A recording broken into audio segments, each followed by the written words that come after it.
Good morning मेरे प्यारे बच्चों।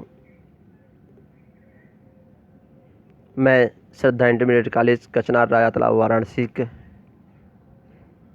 से विजय सर। आज हम आपको इस वीडियो के माध्यम से कक्षा 10 के हिंदी के सूरदास जी के पद का 9वां व्याख्या हम आपको बताने जा रहे हैं। इसके पहले हम 8 पदों को आपको वीडियो के माध्यम से पढ़ा चुका है।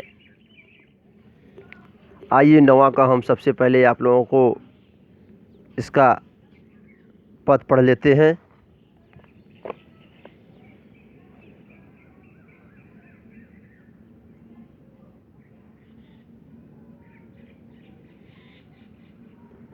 देखिए 9वां पद है भाई,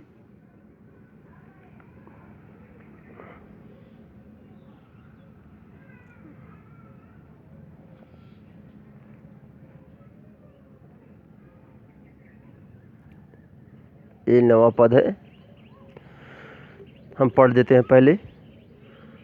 उधौ जाहु तुमहि हम जाने, श्याम तुमहि हया कौन नहीं पठायो।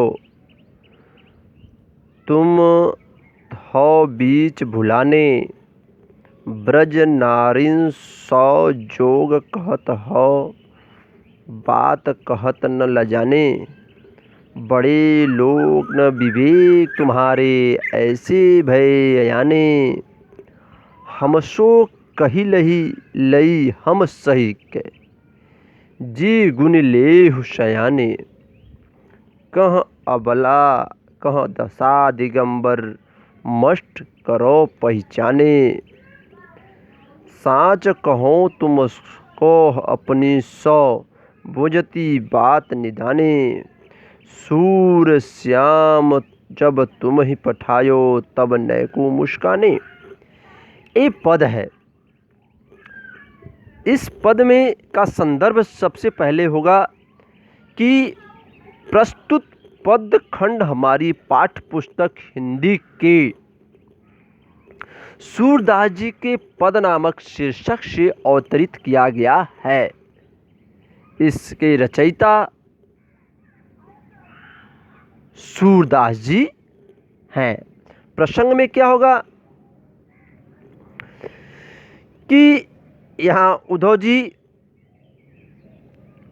गोपियों को योग की सिखाने के लिए ब्रज में आए हुए हैं, और जब ब्रज योग की बात सिखाने के लिए जब गोपियों के पास आए तो गोपियाँ इनके योग की बात को सुन करके इन्हीं से तर्क वितर्क करने लगती हैं।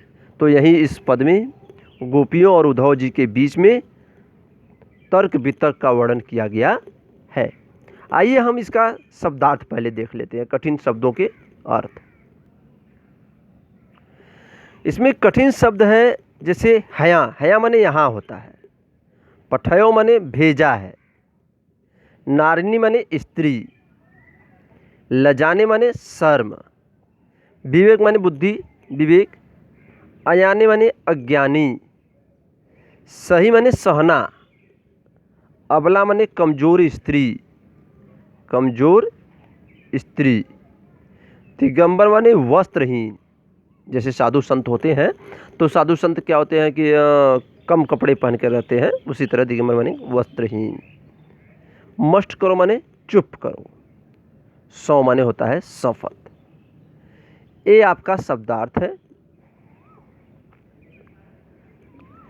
अब इसके बाद हम आपको इसकी व्याख्या बता देते हैं। आइए देखिए, यहाँ उद्धव जी जब ब्रह्म की बात गोपियों से बताने लगते हैं तो गोपियाँ उद्धव जी से तर्क वितर्क करते हुए कहती हैं क्या है। सूरदास जी बड़े अच्छे शब्दों में गोपियों के माध्यम से कहवाना चाहे हैं। देखिए क्या, उद्धव जाहु तुम ही हम जाने। गोपियाँ कहती हैं कि हे उद्धव जी जाइए, हम सब गोपियाँ आपको अच्छी तरह से जान गए हैं, पहचान गए हैं कि आप क्या हैं। श्याम तुम्हें हया कौन नहीं पठायो, तुम हो बीच बुलाने। और गोपियाँ कहती हैं कि हे उद्धव जी, लगता है कि श्री कृष्ण या माने श्री कृष्ण तुमको या आपको यहाँ नहीं भेजे हैं। आप लगता है कहीं बीच में रास्ता भूल करके भटक करके हमारे यहाँ चले आए हैं, क्योंकि आपके बातों से ऐसा लगता है कि आप यहाँ भूल कर ही आए हैं। क्योंकि ब्रज नारीन सौ जो कहत हो बात कर न जाने, कि ब्रज के नारियों से, स्त्रियों से जोग जोग माने ब्रह्म की बात आप बताने जा रहे हैं, कह रहे हैं, बात करना नहीं। आप ब्रह्म की बात कहने में, स्त्रियों से कहने में जरा सा भी आपको लज्जा नहीं आ रही है। ब्रह्म का मतलब होता है जैसे वस्त्रहीन होकर के ज्ञान लेना, उनका कर्म होता है तरतल भिक्षल करतलवास, कि करतल भिक्षा तरतलवास, हाथ से भिक्षा मांगना और पेड़ों के नीचे रहकर वस्त्रहीन रहना, कोई किसी चीज़ की समस्या ना। और कह रही हैं बड़े लोक न विवेक तुम्हारे, कहने के लिए तो हे उद्धव जी आप बहुत बड़े आदमी, बहुत बड़े आदमी हो, आप बहुत बड़े ज्ञानी आदमी कहे जाते हो, विवेक न, लेकिन आपके पास तो जरा सा भी बुद्धि नहीं है। ऐसे भय यानी आप तो ऐसे अनाड़ियों जैसा हो गए हैं, अज्ञानियों जैसा आप हो गए हैं। अगर आपको जरा सा भी ज्ञान होता तो हमसो कही लई हम सही गए, कि हे उद्धव जी जो भी बात आप हमसे कहे हुए हैं हम उसे तो सहन कर गए जी गुण, लेकिन यह बात आप दूसरे से फिर मत कहिएगा। थोड़ा अपने जी गुणी लेहू सयाने, थोड़ा अपने हृदय में इसे विचार करके देखिए कि आप कितने सयाने, कितने चालाक हैं। कहाँ अबला, कहाँ दशा देंगे, कहाँ हम अबला नारियाँ, कमज़ोर स्त्रियाँ, कहाँ आप मुझे वस्त्रहीन रह करके योग की बात सीखने के लिए कह रहे हैं।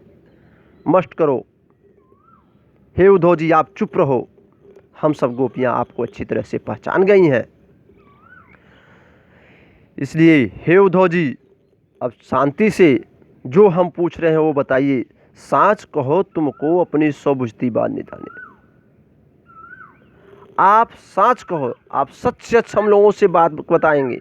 जो हम सब आपसे पूछ रही हैं वह सब ही सही से बताइएगा कि हम अपनी सौगंध दे करके या शपथ दे करके आपसे पूछ रही हैं। बुझती बात निदाने, गोपियाँ अपनी सौगंध दे करके उद्धव जी से कह रही हैं कि हे उद्धव जी हम सब जो कुछ भी पूछ रहे हैं सब सच सच बताइएगा, झूठ मत बोलिएगा। अंत में गोपियाँ कहती हैं क्या, निदाने में अंत में, कि सूर्य श्याम जब तुम ही पठायो तब नए को मुस्काने। गोपियाँ कहती हैं कि हे उद्धव जी जब श्री कृष्ण मथुरा से आपको ब्रज में आने के लिए भेजे हैं तब नए को मुस्काने, तो क्या थोड़ा सा भी वे मुस्कुराए हुए थे? यदि वे मुस्कुराए होंगे तो निश्चित तौर पर ही आपके साथ भी वह छल किए हुए हैं। जैसे हमारे साथ वे छल किए वैसे ही आपके साथ छल किए हुए हैं। यह तो आपके सामने यह व्याख्या है। आइए अंत में हम इस पद का काव्य सौंदर्य देख लेते हैं। देखिए काव्य सौंदर्य है, इसमें इसका भाषा ब्रज है, शैली मुक्तक होगा, गुण माधुर्य होगा, रस श्रृंगार होगा और वियोग होगा, क्योंकि श्री कृष्ण और राधा गोपियों के बीच जो वियोग का वर्णन है इसीलिए तो क्रोध उत्पन्न हो रहा है, इसलिए यहाँ वियोग होगा। छंद गेय पद है, इसे गाया भी जा सकता है। इसमें अलंकार अनुप्रास है, जगह जगह पर जैसे जनक जज और तमाम प्रकार के शब्दों का आया है, वहाँ अनुप्रास अलंकार होगा। इसी के साथ यह पद की व्याख्या इस वीडियो के माध्यम से आज समाप्त होता है।